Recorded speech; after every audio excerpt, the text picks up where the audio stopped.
परंपरा में पात्रे त्यागी योग्य व्यक्ति को देता है, कदर करता है। गुणे रागी गुणों को पहचानता है। भागी परिजन स बांट के खाता है। शास्त्रे बोधा शास्त्र को जानता है, उचित अनुचित का विवेक कर सकता है। रणे योद्धा और संघर्षशील है। संघर्षशीलता ये आपको आपकी आयु नहीं दी है, आप युवा हो, आप संघर्षशील हो, कर सकते हो, वो हिम्मत आप में है, साहस आप में है। बाकी जो है योग्य व्यक्ति को देना, उसकी कदर करना, गुणों को पहचानना, सबने मिलके जीवन जीना, सुख दुख में बांट के सब करना, उचित अनुचित का विवेक शास्त्र जानकर मन में धारण करना, ये बातें हमको अभ्यास से हस्तगत करनी पड़ेगी। ये अगर आप करेंगे तो आप लोगों में प्रिय हो जाओगे, तो आपकी भाषा लोग सीखना चाहेंगे। कहीं भी जाएंगे तो लोग कहेंगे हमारी भाषा ऐसी है, तुम सीखो, और तुम्हारी भाषा कैसी है, हम सीखते हैं। ये एक्सचेंज हो जाता है दोस्ती के कारण। तो दोस्ती रखना और स्वयं का उदाहरण रखना, यही उपाय है परिवर्तन का। वो करेंगे तो ये सब होता है। मन में आशंका रहना नहीं, अपनेपन से, विश्वास से सबको मिलना और सबके सामने अपना जीवन उदाहरण है ऐसे रहना, तो सब ठीक होता है। एक सवाल पीछे से।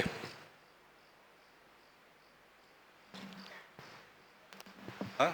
नमो नमः महोदय। आधा घंटा हो गया। नमो नमः महोदय, मेरा नाम सारिका विश्वकर्मा है। मैं केंद्रीय संस्कृत विश्वविद्यालय भोपाल परिसर की छात्रा हूँ। मेरा आपसे यह प्रश्न है कि आज के इस युवा युग में हमें पता होता है कि यह कार्य अनुचित है, तथापि हमसे वह कार्य हो जाता है, तो हम अपने वास्तविक जीवन में सही दिशा की ओर कैसे परिवर्तन ला सकते हैं? धन्यवाद। धन्यवाद। वो तो आदत की बात है ना, तो मैंने कहा देखो मुझे डायबिटीज है और मैं स्वभाव से खाने वाला आदमी हूं। जब डायबिटीज नहीं था होड़ लगा के खाता था, तो अब डायबिटीज है, मुझे मालूम है मुझे डायबिटीज है और मीठा नहीं खाना चाहिए, ये मेरी बुद्धि भी बताती है, मेरा मन भी मानता है। लेकिन अब जलेबी आ गई सामने,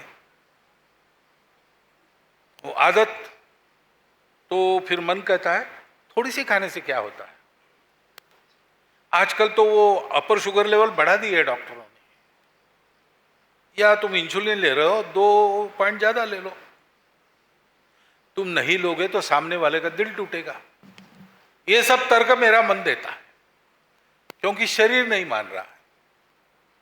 मैकेनिज्म गीता में बताया है, आत्मानम रथिनम विद्धिम शरीरम रथमेव तु बुद्धिम तु सारथिम विद्यम मनः प्रग्रहमेव च। इंद्रियों के घोड़ों को मन का लगाम है। मन तब लगाम करता है जब उसका बुद्धि उसका नियंत्रण करती है, और बुद्धि तब तक ठीक नियंत्रण करती है जब तक वो बैठा है मालिक रथ में, आत्मा उसके प्रकाश में करती है। अहंकार ने उसकी जगह ले ली तो मैं और मेरा शुरू हो जाता है, फिर ये सब बातें होती है। और इसलिए अभ्यास करने से होता है, होती है, फिर गलतियां होती है। आज आप तय करोगे ऐसा नहीं करना, लेकिन कल करोगे आदत के कारण, तो निराश नहीं होना। ये मार्ग कठिन है, इसमें प्रगति पथ पर गिरना उठना स्वाभाविक है, हार जीतना। निराश न होते हुए जो सही है उसको बार बार प्रयास करके हस्तगत करना। ये निश्चय लेके आप संकल्प सतत दृढ़ करते हो और प्रयास सातत्यपूर्वक रखते हो, तो एक न एक दिन ये सारी बातें आपको हस्तगत हो जाएगी। इसका दूसरा उपाय नहीं है, देयर इज नो शॉर्टकट, यही करना पड़ेगा। इसलिए मन का संकल्प पहले दृढ़ करो, ये करना है ना, करना है तो फिर करना है, फिर उसके आड़े कुछ भी आता नहीं करना। रामकृष्ण परमहंस, उनके ध्यान में काली आती थी, उन्होंने अद्वैत वेदांत की साधना की। प्रवीण तो इतने थे कि 3 दिन में हस्तगत होने लगी। अंतिम जो समाधि है, निर्विकल्प समाधि, उसके दरवाजे पर पहुंचे। लेकिन जब ध्यान में बैठते थे उस समाधि के लिए, सगुण मूर्ति काली की सामने आती थी, आराध्य देवी है उनकी, माँ कहते थे उसको। लेकिन अब वो हस्तगत करना है निर्विकल्प समाधि, तो जैसे ही मूर्ति सामने आई उन्होंने कल्पना की हाथ में एक तलवार है और मन ही मन उस तलवार को उठा को मां को चीर डाला, तो उनको निर्विकल्प समाधि मिली। उसके बाद फिर काली की भक्ति। लेकिन इतना दृढ़ निश्चय था उनका कि जो उनका परमाराध्य है और बाद में भी बना रहा, वही आराध्य रहा, उसी के आश्रित रहे। लेकिन एक विशिष्ट प्राप्त करना है तो उसको भी उन्होंने बाजू कर दिया। ऐसा दृढ़ निश्चय जब अपना रहता है तब जो साध्य है वो सिद्ध होता है। तो इस दृढ़ निश्चय के साथ सतत प्रयास करना, कितने भी बार गिर जाओ निराश नहीं होना, करना किया हुआ कभी फालतू नहीं जाता, कभी ना कभी उसका फल मिलता है। और यात्रा तो जन्म जन्मांतर की होती है, इसलिए निराश होने का कारण नहीं, करते रहना, ये करेंगे तो होगा। बहुत बहुत धन्यवाद आपके प्रश्नोत्तर के लिए। आइए आइए। नमो नमः।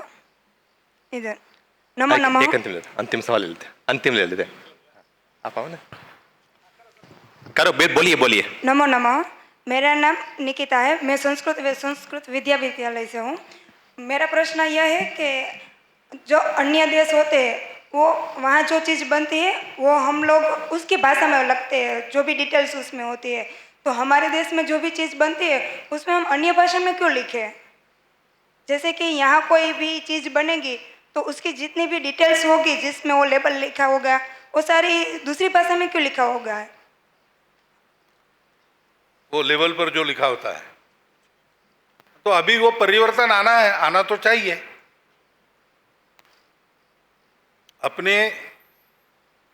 अपनी जो चीजें बनती है उसके बारे में जो जानकारी दी जाती है वो अपनी भाषा में दे, उस प्रांत में उस प्रांत की भाषा में देनी पड़ेगी, या जब सर्वमान्य एक व्यवहार की भाषा हो जाएगी उस भाषा में रहेगी।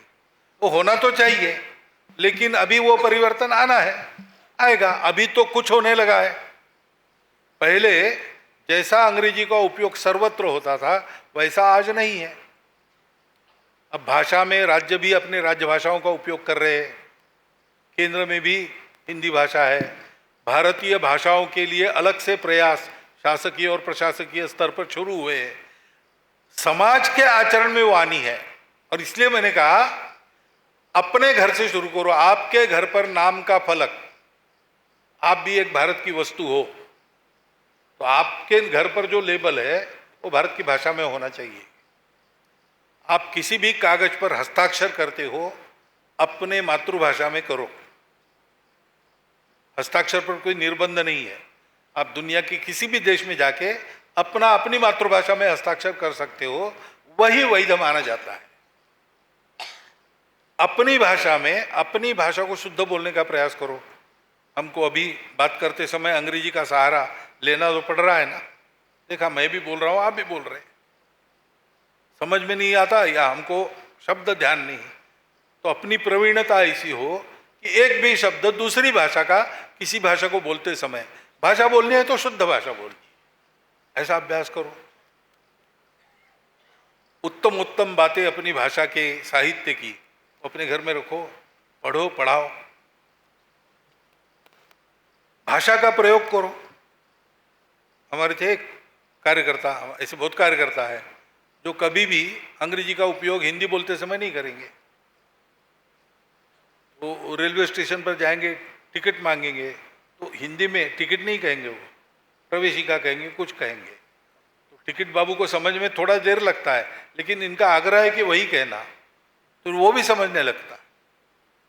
तो ये सारी बातें समाज जब करेगा तो सबको सोचना पड़ेगा कि इस समाज से बात करनी है, जरा नज़दीकी से बात करनी है, तो इसकी अपनी भाषा में बोलना पड़ेगा, लिखना पड़ेगा, तो दुनिया का व्यवहार बदल जाएगा।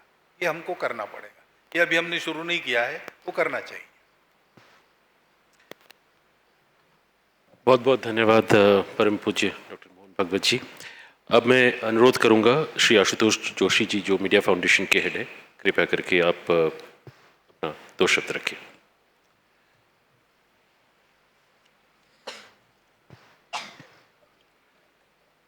पौधों को सींचते हुए कामना करता हूं उस साहस की, जिसके साहस के साथ मिट्टी में प्रवेश कर सकूं एक बीज की तरह। जीवन पुष्प चढ़ा माँ के चरणों में, मांगे मातृभूमि से ये वर, तेरा वैभव अमर रहे।